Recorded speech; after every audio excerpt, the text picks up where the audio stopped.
This is the documentary of our Intrepid trip through Eastern Europe in 2025.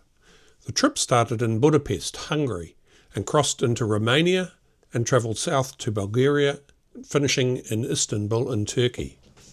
We were keen to see countries that were once communist states and off the beaten track, and both rich in history and culture.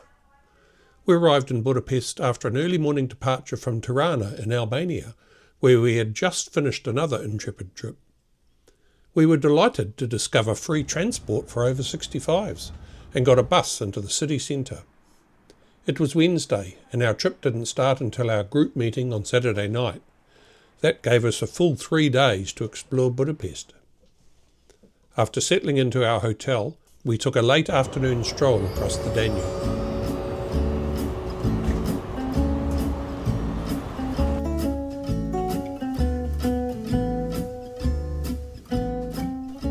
Soon we were hungry, so looked for an early dinner and googled restaurants nearby.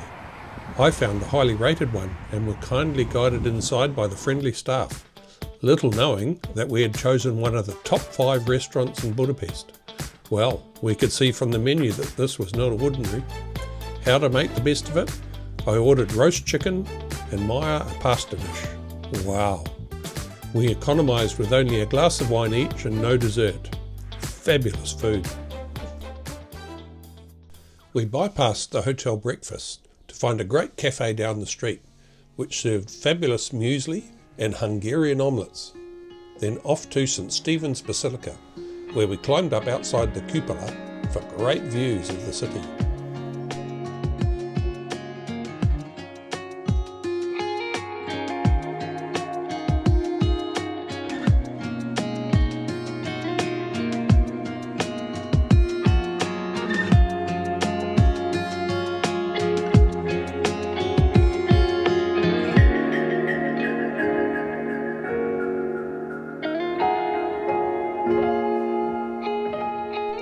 Back at ground level, I had fun posing with the famous laughing policeman statue. Then on to Freedom Square and a fun fountain that starts and stops when you approach.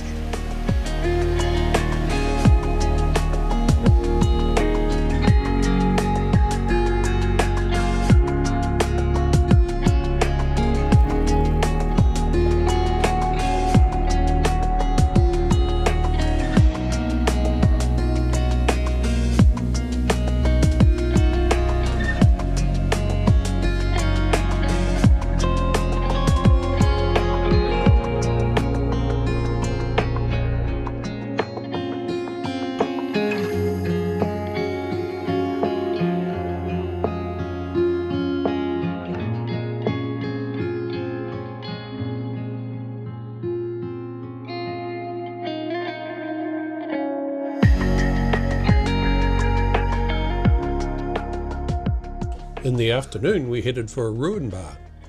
They originated in the early 2000s, when entrepreneurs turned neglected, dilapidated spaces into vibrant, eclectic nightlife venues with affordable drinks. Some of the spaces were pretty weird and way out, but great fun trying them out.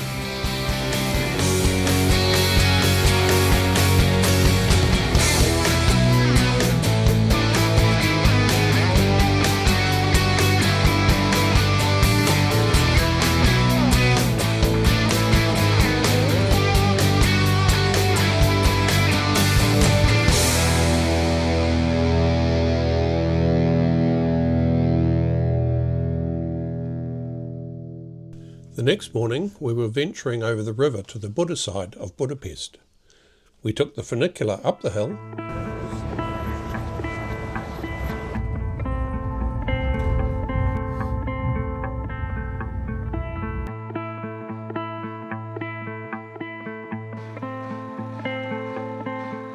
After getting our bearings, watching some guard marching, we headed towards Matthias Church.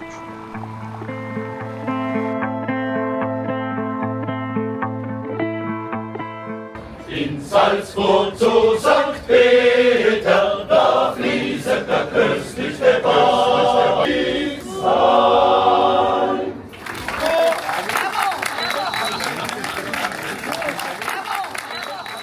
Matthias Church is a historic Roman Catholic church known for its striking neo-Gothic style.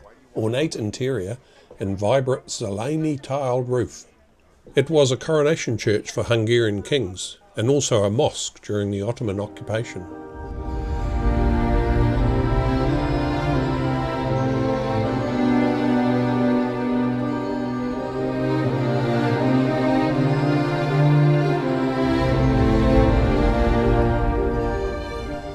I thought the interior was fabulous with its warm colours.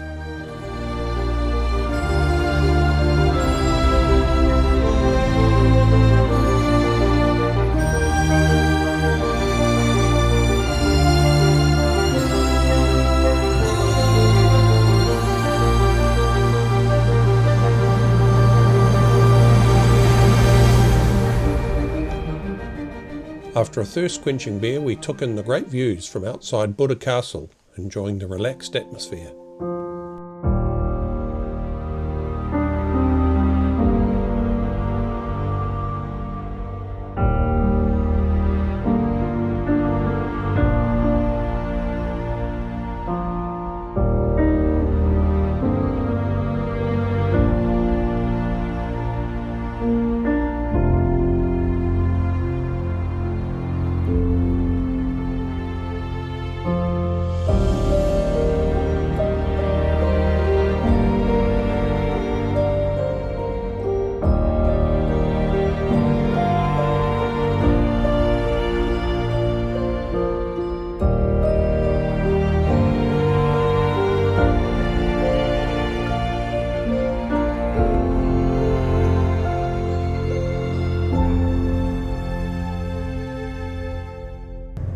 Back down the funicular and a walk across the bridge to the central market. Huge building with shops galore. Maya tried out some award-winning cake.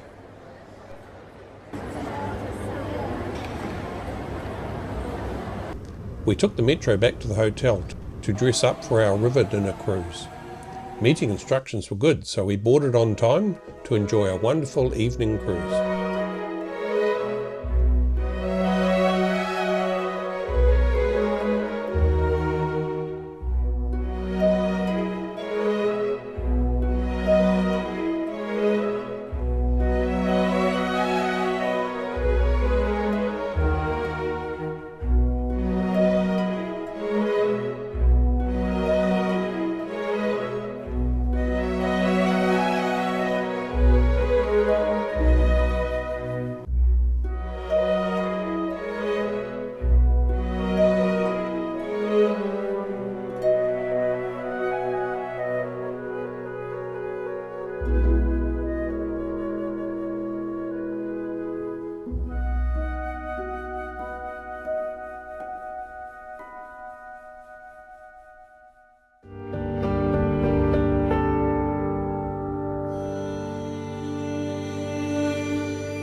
The Metropolitan Irvin Szabo Library is housed in the neo-Baroque Wenkheim Palace, built in the late 19th century. Named after the Hungarian sociologist who established Budapest's public library system, it served as a central cultural and educational hub. As it was in use by students when we visited, we had to tiptoe around.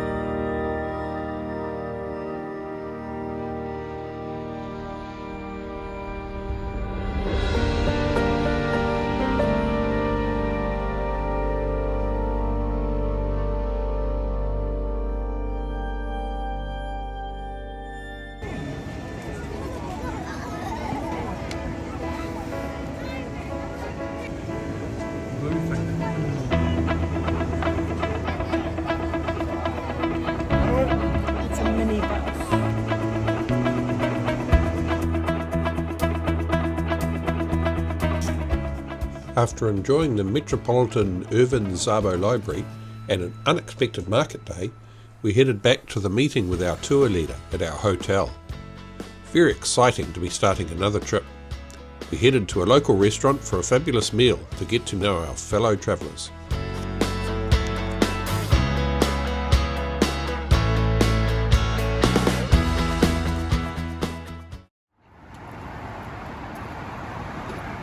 It was an early start for the trip to Agar. The main train station was closed, so we had to metro across town, catch a bus and walk to a station on the outskirts of the city. A test for our leader Silvana, who had to arrange alternative travel at short notice.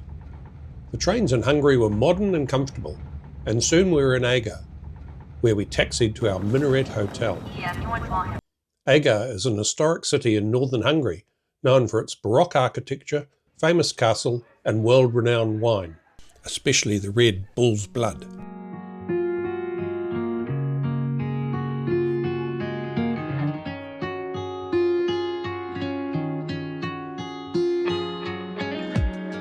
A story that often gets told is of Agar Castle's successful defence against the 1552 Ottoman siege.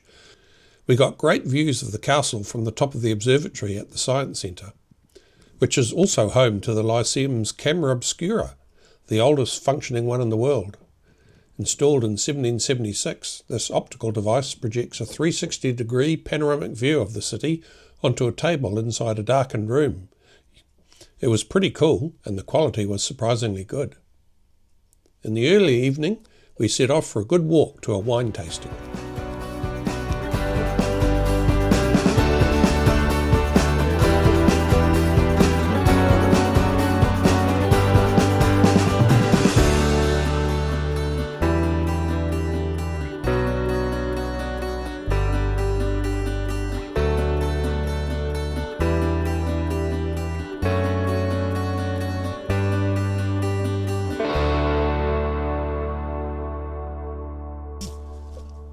In the morning, it was back to the train station and on to Debrecen, where we were transferring to a minivan.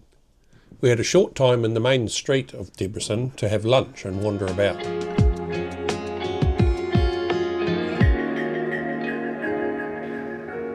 I found a New Zealand shop that sold pies, but alas, I had already had lunch.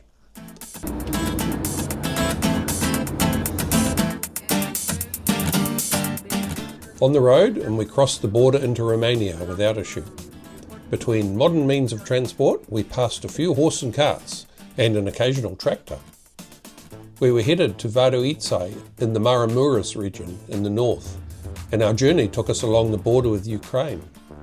A rather disconcerting feeling looking across at a country at war, even though there was little risk where we were located.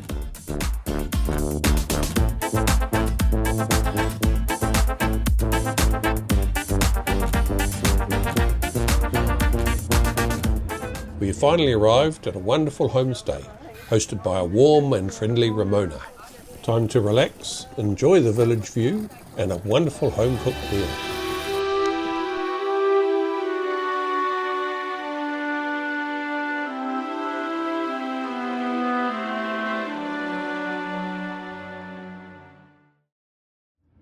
The next day was a full itinerary around the Maramureș area.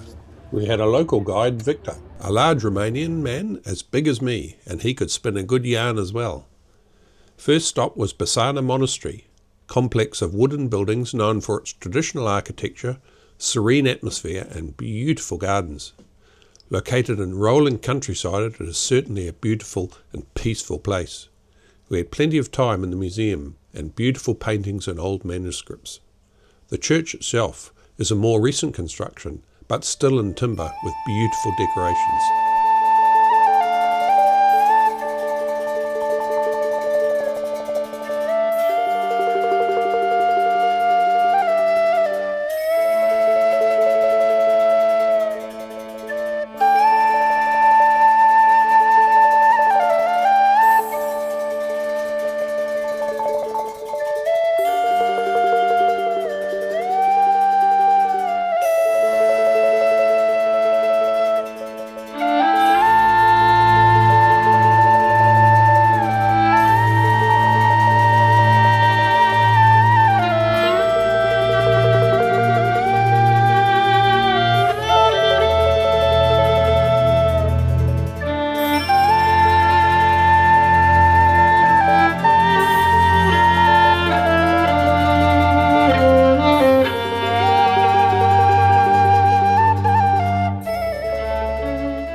We drove to the city of Sighetu Marmatai for lunch and a visit to the memorial to the victims of communism and to the anti-communist resistance. It is housed in the former Sighet prison. It serves as a museum that chronicles a history of communist repression in Romania and other countries in Central and Eastern Europe, with the goal of preserving and educating the public about this period. It was a rather sobering experience. I didn't realise the level of repression that existed within communist states, and the exhibition was quite moving, especially the sculptures and underground memorial.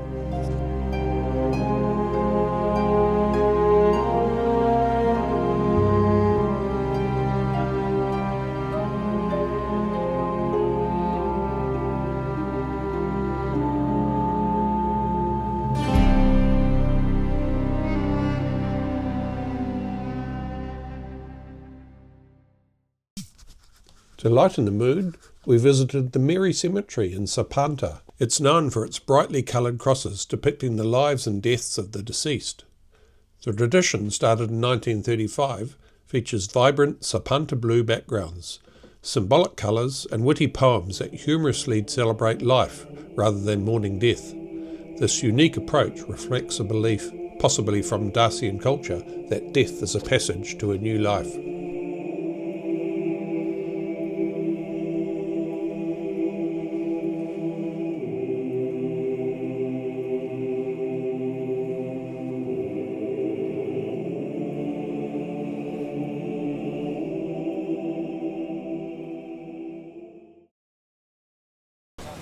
Back to our village for a wind down, some beer and raki, and a tune from Victor on his violin. A great day indeed. Do you want a piece of the lard?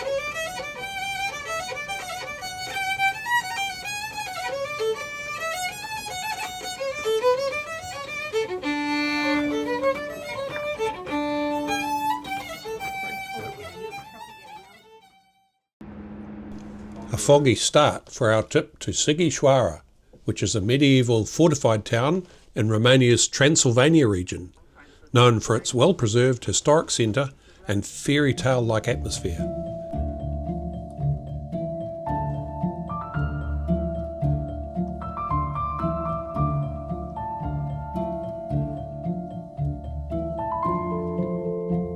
Silvana gave us a background to the town being famous as the birthplace of Vlad the Impaler, the historical figure who inspired the Dracula legend.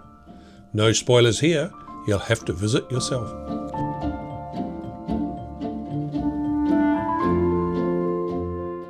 The clock tower is its most iconic landmark, which houses a history museum and features a 17th century allegorical sculptures.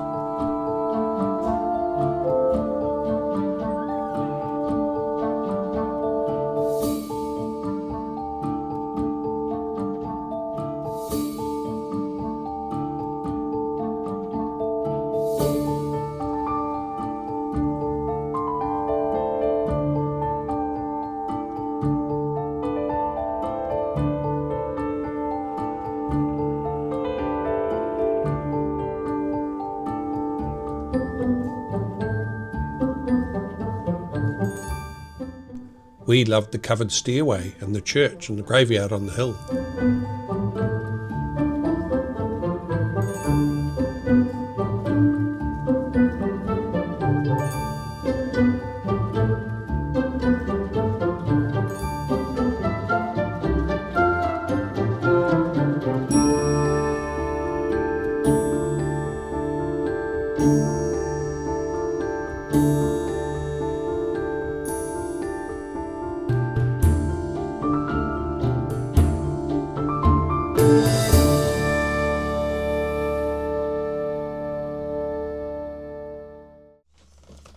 Back on board our van for a short drive to Visri.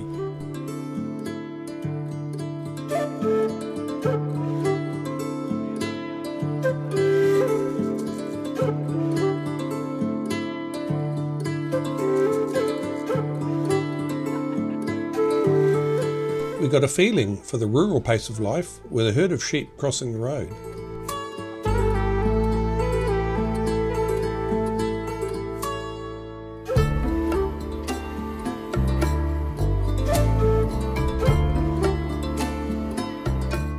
Vissery is a picturesque Saxon village with authentic preserved architecture. It's a UNESCO World Heritage Site. After settling into our local accommodation, we set off to see the 12th century fortified church on the hill.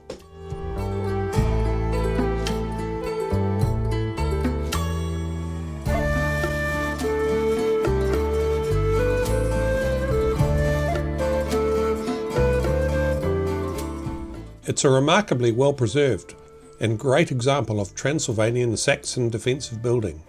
Originally a Romanesque chapel from around 1100 AD, it was taken over by Saxon colonists in 1185 and subsequently fortified with high walls and towers to protect the community from invasions.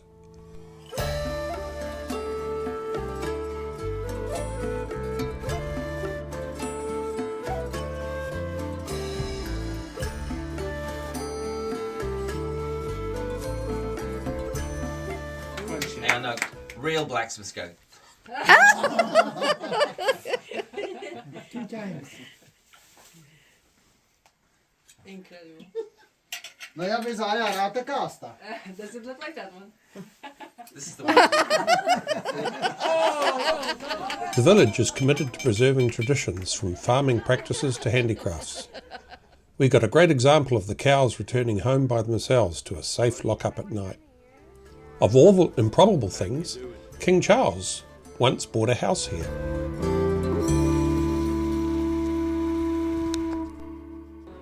Travelling south past more hilltop fortifications to Brasov.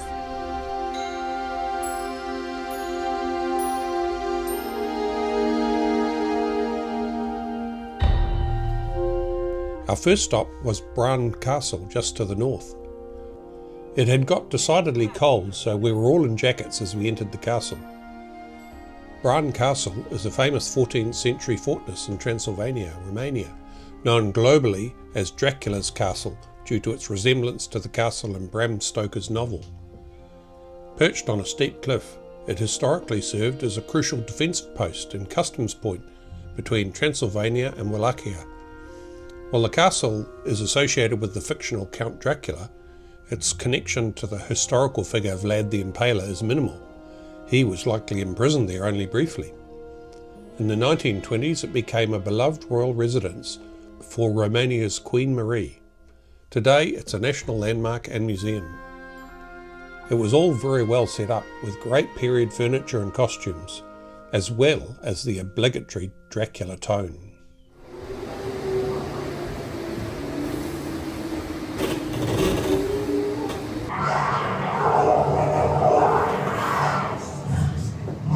We filled up with some takeaways for our short trip to Brasov and walked into the old part of town to our lovely hotel.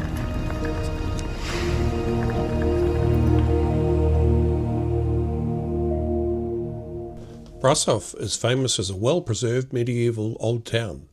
Founded by Teutonic knights in the 13th century, Brasov was a major medieval trade centre for Transylvanian Saxons.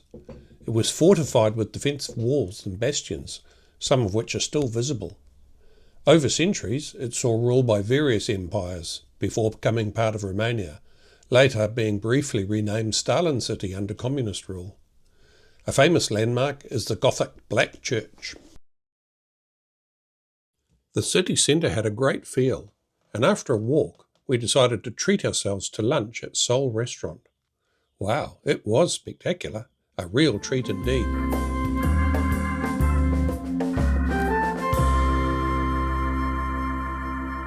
In the evening, we had booked for an organ recital in the Black Church by an upcoming Romanian, Lucas Hellman.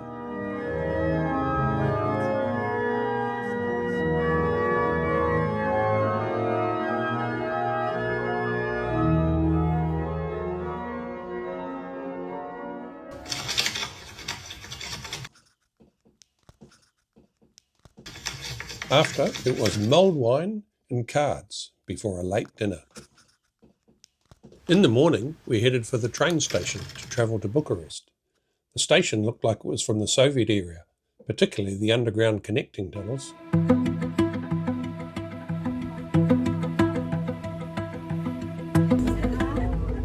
The train was comfortable, but the age of the infrastructure had it travelling fairly slowly through the mountains. Spectacular views early on before we got to the flatter meadows getting closer to Bucharest.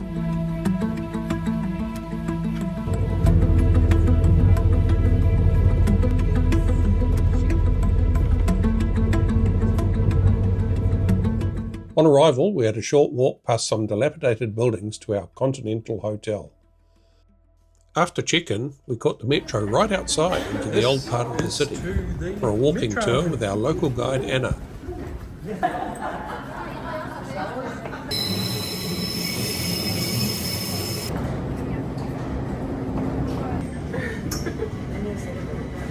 Correct. Oh, there you go.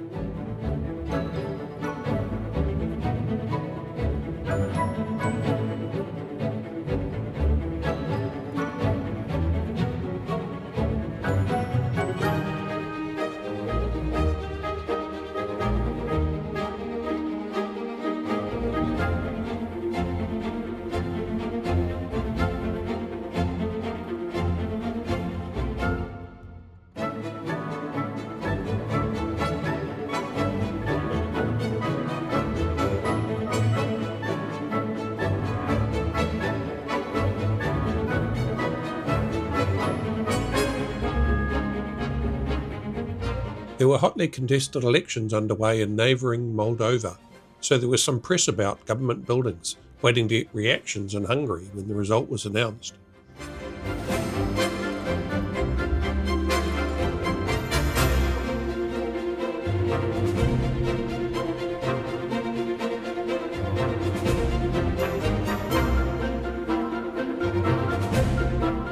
When we got to Revolution Square, Anna gave us her personal take on the end of Ceausescu as part of the Romanian Revolution of December 1989. Mark took his cue to replicate Ceausescu's speech. This was the last day of our tour leader Silvana, as tomorrow we had a new leader to take us on through Bulgaria. Silvana was a great tour leader, and her love of Romania shone through, giving us great insights into a wonderful country. There we go. What else can I do?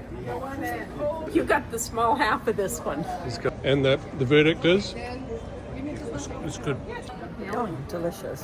We had a fantastic last night dinner to celebrate the end of the first half of our trip.